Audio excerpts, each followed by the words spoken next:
ទំនេរកុំដល់បានទេអារម្មណ៍ខ្ញុំដូចជាសេះ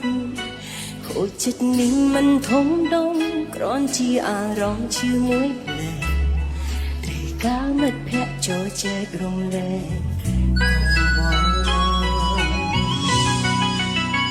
រឿងរ៉ាវខកចិត្តពិតមិនមែនលើកទីមួយជួបច្រើនដងហើយប៉ះចំតែស្នេហ៍คล้ายคล้ายជំងឺស្នេហានេះคล้ายជាប្រពន្ធការពាររាងកាយសូមហើយនៅក្នុងជីវិតនេះសន្យាខ្លួនឯងឈប់រឹតប្រជែងរឿងស្នេហ៍ពីបេះដូងឲ្យនៅទំនេរវិញរជា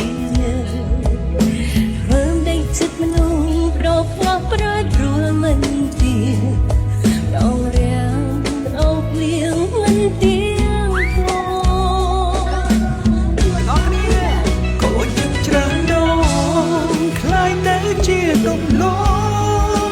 ឈឺចាប់ច្រើនដងពេកទៅជាធម្មតាមិនមែនមានតែយើងនាងតែជួវិបត្តិស្នេហាអារម្មណ៍ឯកាបណ្ដាលឲ្យបេះដូងរាងមួមគេអត់ជឿបានហើយបើយើងត្រូវខ្វល់ឈប់នៅអំបូរហើយខ្វល់ទៀតធ្វើអ្វីអត់សន្យាសំខាន់គេនឹងយកពីដំឡៃពេលគ្មានថ្ងៃតែតែចាំយើងឡើយ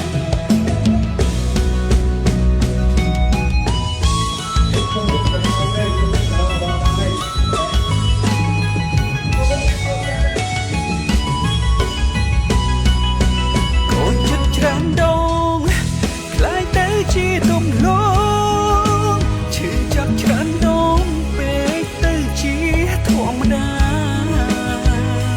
មិនមែនមានតែយើងនាងតែជួវិបត្តិស្នេហាអារម្មណ៍ឯកា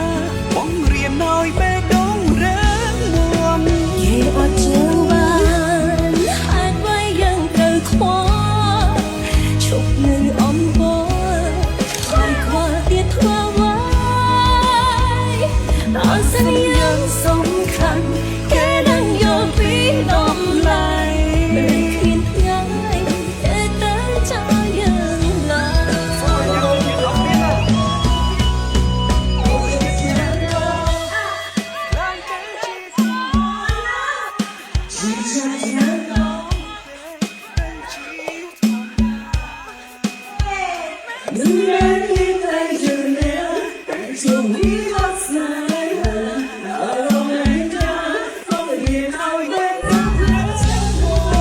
គេអត់ជឿបា